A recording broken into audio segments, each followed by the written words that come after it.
Comme il l'a si bien annoncé, nous avons le plaisir de recevoir l'honorable député Seydou Diouf. Bonsoir. Bonsoir, Papa Blay. Alors, vous êtes président de la commission des finances, mais vous avez été président de la commission des lois à l'Assemblée nationale. L'actualité, c'est l'examen du projet de loi constitutionnelle qui concerne la modification de 2 articles. L'article 29 qui porte sur le parrainage, mais également l'article 87 sur la dissolution de l'Assemblée nationale. Hier, à l'ouverture de la session, on a appris que le gouvernement a finalement procédé au retrait de l'article 87 sur la dissolution, comme je viens de le dire. Cela fait l'objet de beaucoup de débats. Déjà, dites-nous, c'était quoi l'objectif, l'objet de cet article, de cette modification de cet article de loi? Alors, vous savez que dans notre architecture constitutionnelle, dans la constitution sénégalaise, depuis la réforme apportée par le président Abdoulaye Wade en 2001, la dissolution de l'Assemblée nationale était assujettie au respect d'un délai, c'est-à-dire que le président de la République ne pouvait pas dissoudre l'Assemblée nationale avant 2 ans. Durant les 2 premières années, de la législature. C'était une nouveauté aussi, parce que dans l'histoire de la dissolution au Sénégal, nous avons eu 67, où le délai était de 3 ans. Mais le président de la République qui démissionnait voyait son mandat renouvelé en même temps que les députés, donc devait aussi démissionner. Il pouvait dissoudre au bout de 3 ans, mais il devait démissionner. En 70, il y a eu une nouvelle réforme. La dissolution a été transformée en réactif à la motion de censure, c'est-à-dire que le président de la République pouvait dissoudre lorsque l'Assemblée nationale avait adopté une motion de censure pour renverser le gouvernement. Et donc, cette disposition a varié. On voit qu'on est parti d'un pouvoir de dissolution autonome où le président de la République peut dissoudre à un pouvoir de dissolution réactif d'une motion de censure. Et tout ça, ça se comprend. Et après, il y a eu maintien de cette disposition en 91. Et en 70, la nouveauté, c'était que vous pouvez dissoudre en réaction à une motion de censure. Mais lorsque vous dissolvez l'Assemblée nationale, vous ne pouvez pas, dans l'année qui suit, procéder à une nouvelle dissolution. Aujourd'hui, on se retrouve dans ce cas de figure-là, dans un pays comme la France, où le président de la République peut dissoudre, mais une fois qu'il dissout, dans l'année qui suit les élections issues de la dissolution, ne pouvait pas le faire. Pourquoi tout ça? Et au Sénégal, nous le savons, nous avons les 2 premières années. Qu'est-ce qui a motivé la présentation de cette réforme constitutionnelle? C'est que nous nous sommes rendus compte, et je dois à la vérité le dire, j'ai beaucoup entendu, le président Macky Sall avait des subterfuges, il voulait faire ceci. Il n'en est rien. Le problème, c'est que au dialogue national, le principe de la rationalisation du calendrier électoral a été évoqué. Mais cette question n'a pas été évacuée avec une décision finale et a été plutôt renvoyée au comité de suivi, comme d'autres questions l'ont été, l'accès aux médias d'État, le fichier électoral, le cumul des mandats, etc. Il y a eu plusieurs questions, il y a 6 points qui avaient été renvoyés, dont ce point précis sur la rationalisation et la mise en cohérence dans les rapports entre l'exécutif et le législatif. Et donc le comité de suivi a abouti à la conclusion, comité de suivi dans lequel les différentes parties prenantes à la Commission nationale étaient représentées. Je parle bien de Benno, je parle de Tahaou, qui était représenté par Salif Sa, des non-alignés. Voilà, des non-alignés, de Croix était représenté par Sagar Diouf Dramé, etc., etc. Donc il y a eu, et la société civile y était. Et cette question de la modification de l'article 87 dans le prolongement du besoin de rationalisation évoqué dans la Commission nationale a été évoqué. Et un consensus a été trouvé.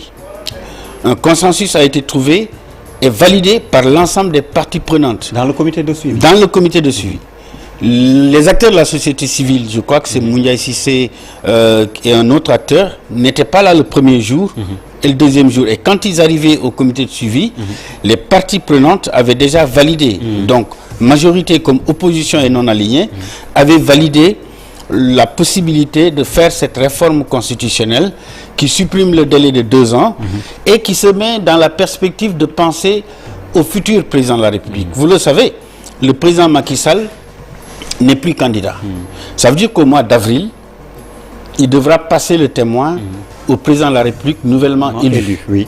Donc lui, il n'applique pas la réforme. Et ça, il nous l'a dit le mardi, lorsqu'il recevait le groupe parlementaire, il nous a clairement indiqué qu'il n'est pas de son intention de dissoudre l'Assemblée.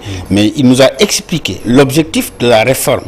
C'était de rationaliser le calendrier électoral, éviter qu'il y ait un écart très important entre l'élection présidentielle et les élections législatives, parce que nous avons là un risque de voir un président de la République nouvellement élu qui n'aurait pas de majorité parlementaire. Et là aussi, ce serait gros de beaucoup de dangers.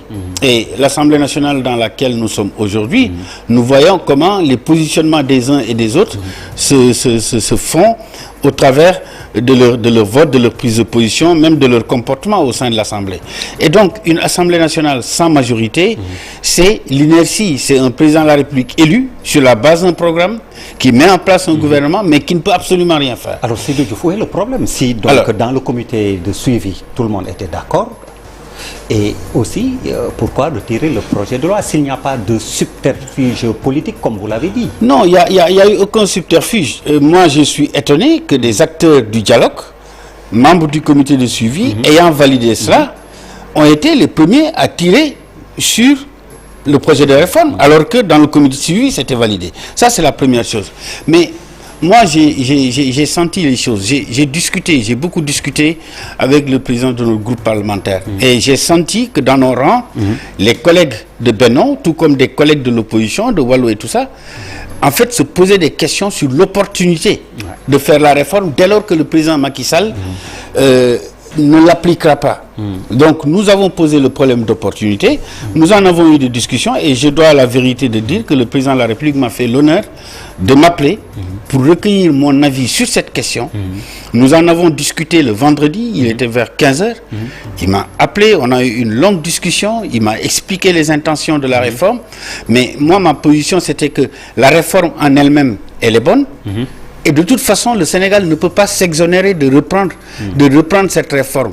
Maintenant, cette réforme, il faut, quand on la reprendra, il faudra l'encadrer à minima. C'est-à-dire faire en sorte que, contrairement à ce qui a été écrit, nous avions 2 options. C'est-à-dire, on amende la réforme. Comment l'amender? C'est de prévoir une disposition qui dit que dans l'année qui suit les élections issues d'une dissolution, il ne peut pas y avoir une nouvelle dissolution. Ça, par exemple, si vous allez dans la Constitution française, vous retrouvez ça.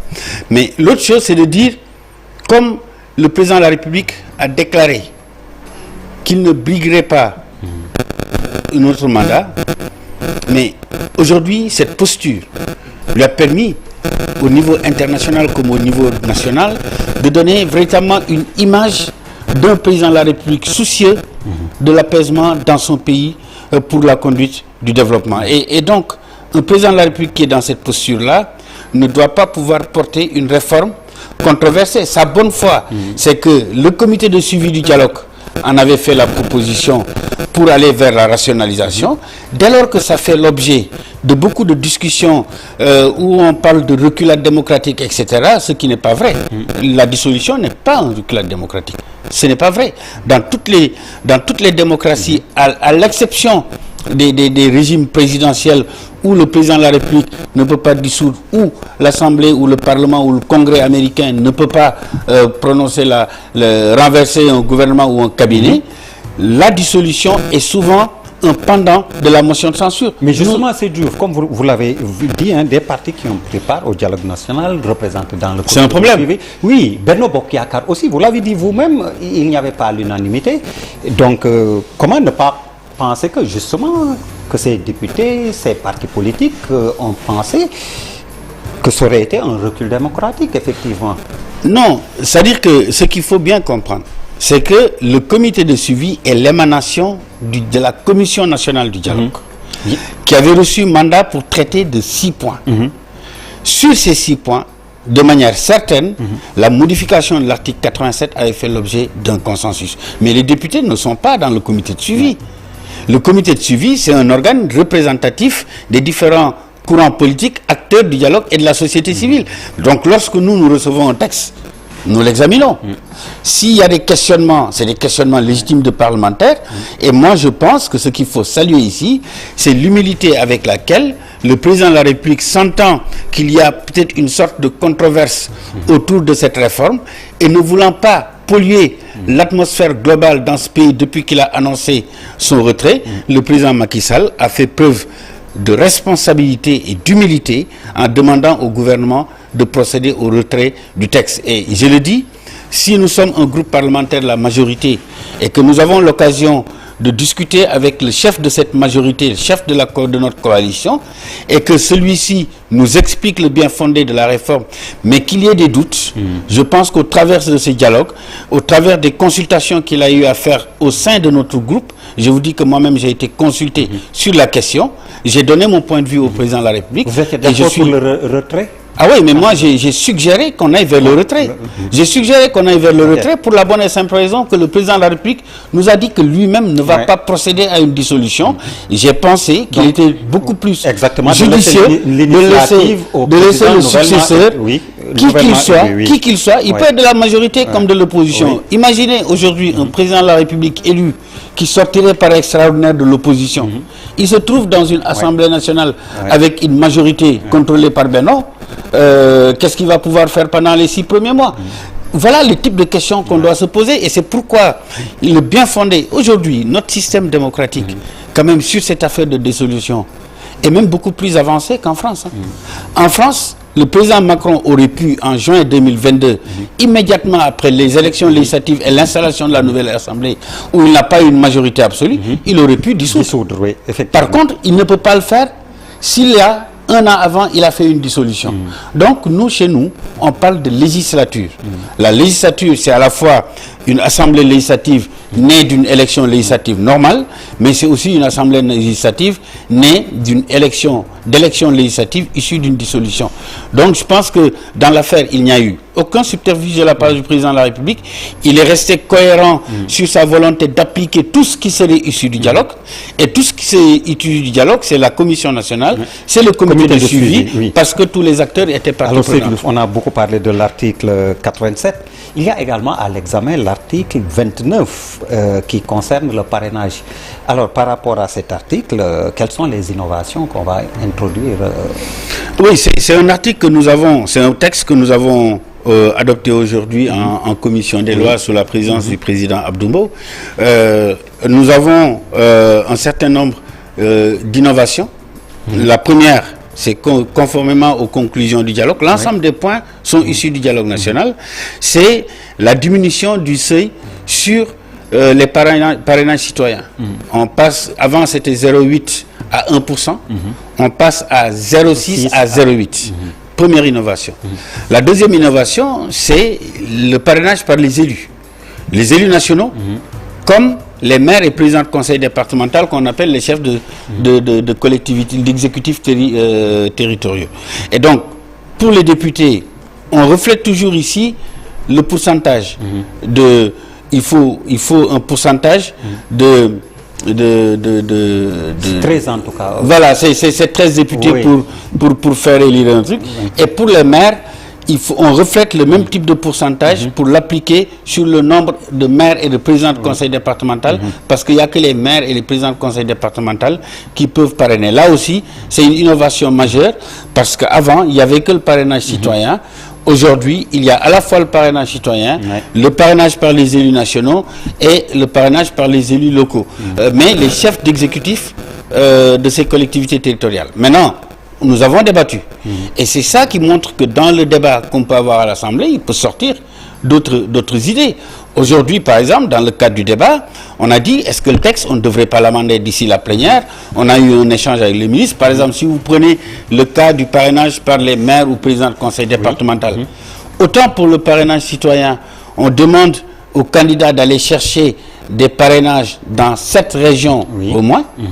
Mais autant, si on ne le précise pas Oui. pour les maires, vous pouvez avoir un candidat Oui. qui ne va être parrainé Que par des que maires par des oui, maires à Dakar. de sa région Oui. ou de deux Oui. régions. Par Je veux exemple, dire, Dakar, oui. c'est des questionnements qui sont là et peut-être que le texte fera l'objet d'un amendement dans ce sens. Je pense qu'on est dans le cadre d'un exercice parlementaire. Dans l'exercice parlementaire, un texte peut arriver, peut ne pas emporter l'adhésion de tous. Il y a des risques de non-obtention de majorité, quoique ce texte ait été pertinent, c'est le cas de l'article 87, le gouvernement a décidé de retirer.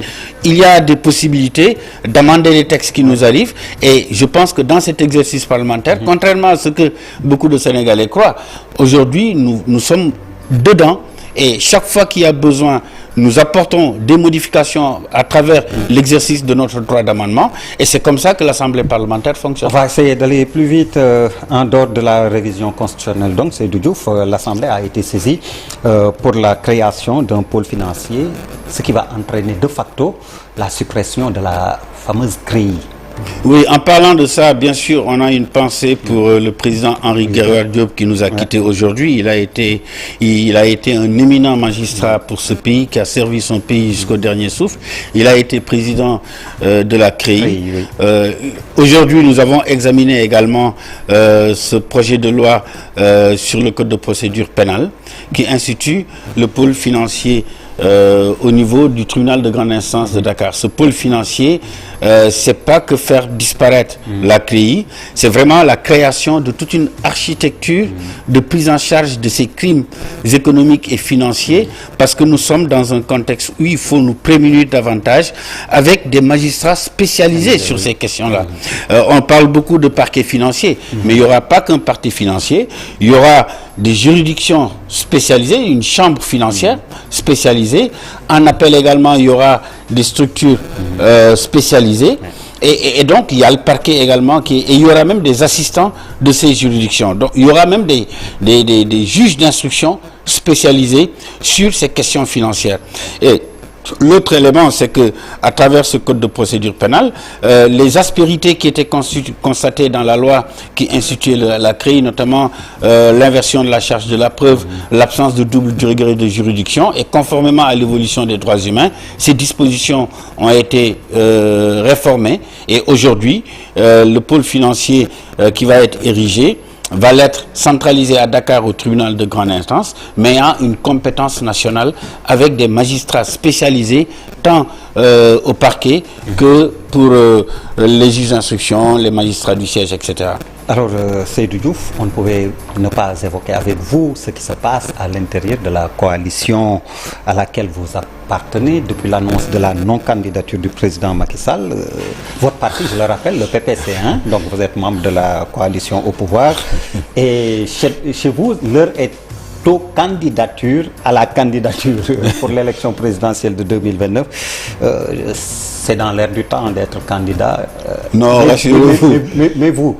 Non, rassurez-vous. Vous êtes candidat, vous êtes... Non, je ne suis pas candidat. À la candidature. On ne peut pas se lever un beau jour, décréter une candidature à l'élection présidentielle. L'élection présidentielle, c'est l'élection centrale dans un pays. Et je pense que ce que moi je constate, c'est qu'il y a une sorte d'infantilisation de la fonction présidentielle dans notre pays. Heureusement que, et voilà, on retrouve aujourd'hui le bien fondé du parrainage. J'étais président de la commission des lois quand on votait la loi sur le parrainage et j'avais fait face, parce qu'il n'y avait que des questions préalables, on a eu des débats épiques et j'avais fait face aux élus de l'opposition. Mais aujourd'hui, l'histoire nous donne raison. Nous sommes à plus de 50 candidatures.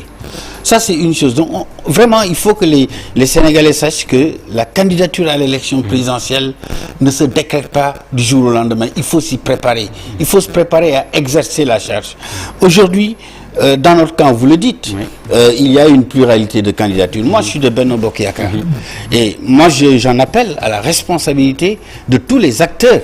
Parce que le problème que nous avons, ce n'est pas un problème de Benno, c'est un problème de l'APR. C'est au sein de l'APR qu'on voit une profusion de candidatures. Ne serait-ce que par respect pour les alliés que nous sommes. Et je vois des partis qui auraient pu se positionner pour avoir des candidats. Mais tous nous avons dit, si Benno a pu résister dans le marbre et s'est incrusté dans le marbre, mais c'est parce que nous avons toujours travaillé en parfaite intelligence avec le leader de la coalition, le président Macky Sall. Et toutes les élections que nous avons vues, on lui a laissé le soin de faire les différents arbitrages pour pouvoir nous proposer des listes sur des élections législatives, faire des arbitrages au local, etc. Des fois, ça a bien marché. Au législatif, ça a marché. Mais pour l'élection présidentielle, nous en appelons à la responsabilité des uns et des autres pour qu'ils comprennent que nous avons la chance de conserver le pouvoir. Parce que nous partons d'un bilan incontesté. Et ce bilan incontesté a été l'œuvre d'un homme qui s'est totalement dédié à son pays. Et cet homme va accompagner notre candidat. Ce sera un plus. Nous avons Benno Bokk Yakaar qui est très bien structuré à l'échelle nationale, avec une présence partout à travers le pays, dans les coins les plus reculés. Partis ou d'autres coalitions qui sont dans la même situation. Ce n'est pas le cas du PDS, c'est le cas du parti. Je dis de la frange PS qui s'appelle Mana Taxawu qui est parti. C'est le cas de Pastef. Mais si on veut parler élection présidentielle, avantage comparatif par rapport aux autres, c'est que nous avons un bilan et nous nous avions déjà projeté sur le Sénégal à l'horizon 2035 avec le plan Sénégal émergent. Donc nous savons où nous voulons aller, nous savons où nous voulons amener ce pays. Quelle est maintenant la personne idéale dans nos rangs pour pouvoir y aller? J'estime qu'il est légitime que les uns et les autres aient des ambitions. Mais à la fin des fins, que personne ne vienne remettre en cause le choix définitif du président de la République pour aller vers des échappées solitaires. Les échappées solitaires n'ont jamais réussi. Vous savez, nous devons être tous instruits de ce que le PS en 2000 a perdu le pouvoir après que le président Moussa Fagnas et le président Djiboka soient partis. Paix à son âme. En 2001 également, il y a eu déjà le départ de Idrissa Seck. Après, il y a eu des frictions au sein de la coalition SOPI. Certains sont partis, ça a fragilisé. Et donc, cela doit nous instruire pour nous amener à accepter le choix qui sera fait par le président Macky Sall. Et moi, j'estime que le président de la République, c'est d'abord une présence, une posture, une connaissance du pays, une ouverture sur l'international. Et c'est des critères qui sont là, que chacun se regarde dans la glace pour voir que dans le contexte actuel où nous sommes, où l'État est menacé de déstabilisation, il nous faut un président de la République à même de répondre aux aspirations des Sénégalais, d'apporter de l'apaisement et de la stabilité et de lutter contre les velléités déstabilisatrices qu'il y a dans le pays. Qu'il s'agisse de velléités hors de nos frontières, mais qu'il s'agisse aussi de velléités dans le pays. Seydou Diouf, merci. C'est moi. Vous avez dressé un portrait robot du prochain président. C'est au peuple sénégalais de trancher en février 2024, Inch'Allah. Merci donc à vous également, mesdames, messieurs, de nous avoir reçus chez vous. Excellente suite de programmes sur la TFM, la télévision Futur Média. Merci, bonsoir.